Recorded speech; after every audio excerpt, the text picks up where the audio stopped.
Vande Mataram, dear students, standard 7, chapter number 3, video part 5. In the previous part, we learned about Maharana Pratap's Rana Sanga. In this video part, we learn about वीर दुर्गादास राठौड़. इस वाले video part में हम वीर दुर्गादास राठौड़ के बारे में learn करेंगे. Let's begin. Durgadas Rathore was the son of Anshkaran Rathore, the minister of Jaswant Singh, the ruler of Marwar. तो दुर्गादास राठौड़ मारवाड़ के शासक जसवंत सिंह के मंत्री अंशकरण राठौड़ के पुत्र थे. He is compared to Rana Pratap. वे राणा प्रताप की तुलना के थे. उनकी तुलना राणा प्रताप से की जाती है.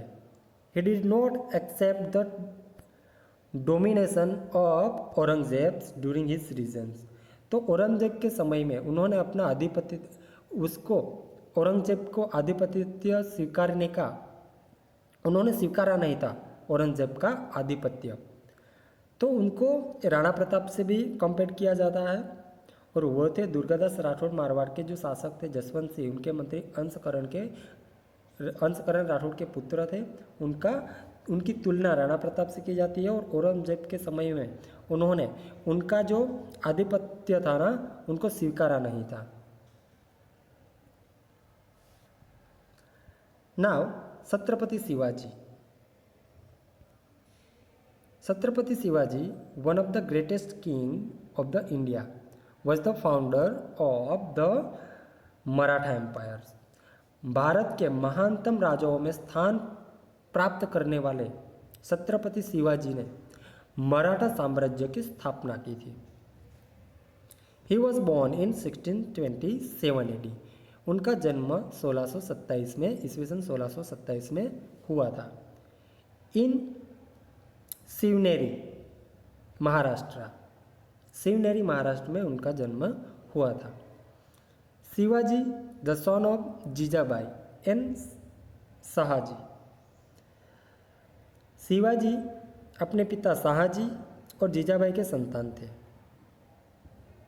Was greatly influenced by his guru Samarnath Ramdas and दादाजी कोंडदेव. तो वो उनके जो गुरु जी थे समर्थ रामदास और उनके जो दादाजी थे कोंडदेव, उनसे वो बहुत ही प्रभावित हुए थे. शिवाजी के जीवन के ऊपर उनके गुरु समर्थदास और दादा कोंडदेव उनसे वो बहुत प्रभावित हुए थे. He conquered more than 44 to expand the great Maratha kingdoms from a small state. उन्होंने 40 किले को जीते थे और मराठा साम्राज्य का विस्तार किया था. He fought with the Mughal Emperor Aurangzeb and Adil Shah of Bijapur Sultanate for a long time and finally achieved victory. उन्होंने लंबे समय तक मुगल बादशाह औरंगजेब और बीजापुर के साथ उन्होंने लंबे समय तक संघर्ष किए और वहां पर उन्होंने विजय प्राप्त किए. After his defeated his sign a treaty with the Mughal emperor in 1665 AD. तो ईस्वी सन 1565 में मुगल सम्राटों के साथ उन्होंने अपनी हार से उन्होंने उनके साथ एक संधि की थी. Aurangzeb even impression him. Aurangzeb ने उन्होंने इम्प्रेशन करना यानी कि उनको जेल में भी उन्होंने कैद किया था.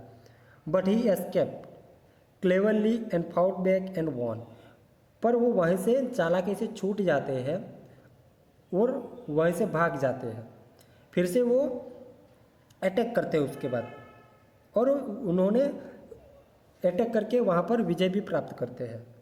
ही was coronated in 1674 AD at Rajgarh and rose the prominence as a Hindu emperor.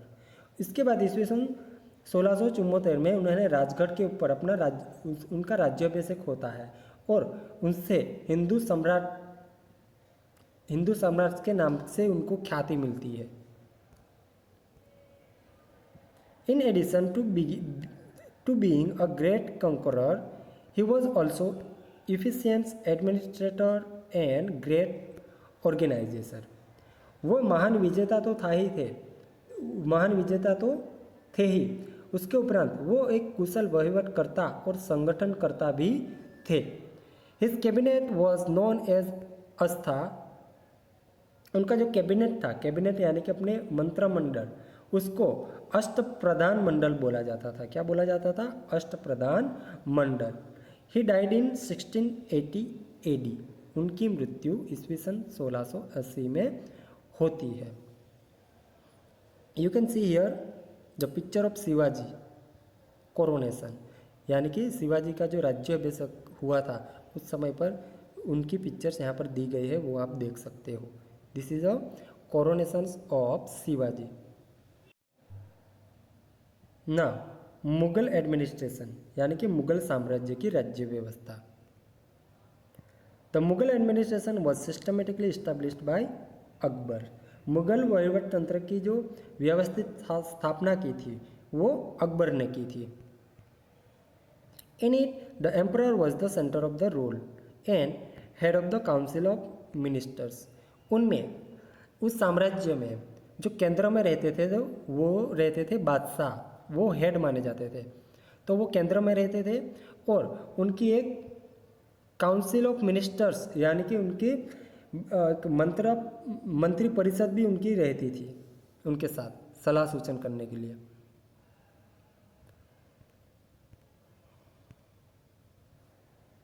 He was the supreme commander and जज। वे बादशाह के स्वरूप में सर्वोच्च सेनापति और न्यायाधीश भी थे। A wazir was appointed to the coordinate between the emperor and administration। तो बादशाह अपने वहीवट तंत्रों के बीच में तालमेल रखने के लिए अपने वजीरों की निमणूक करते थे। उनकी वजीरों की निमणूक उस समय पर वो ही करते थे। He was called the दीवाने वजीरे कुल and was also head of finance and the revenue systems। तो उस समय पर वजीरों जो होते थे ना, उनकी निमणूक की जाती थी, वो दीवाने वजीर कुल कहे जाते थे और वे लोग महसूल की जो व्यवस्था होती थी ना, उनके हेड होते थे। The head of the army was called Mir Bakhshi. जो आर्मी के यानी कि अपनी सेना के जो मुख्य होते थे ना हेड, वो मिरबक्स होते थे, उसको मिरबक्स बोला जाता था। He recruit the army and its officers. वे खुद अपने आर्मी में जो ऑफिसर्स यानी कि जो बड़े बड़े सेना अध्यक्ष अधिकारी होते थे उनकी निमणूक करते थे। ही सरप्राइज दैट इंटेलिजेंस सिस्टम्स वे गुप्तचर तंत्र की भी देखरेख करते थे। जो इंटेलिजेंस सिस्टम होती है ना, उसको बोला जाता है गुप्तचर तंत्र, गुप्तचर व्यवस्था पूरी, उनके भी वे देखरेख रखते थे। The spies of the Mughal empires were known as Waqianavis. क्या बोला जाता था? वाक्यानविस बोला जाता था उनको।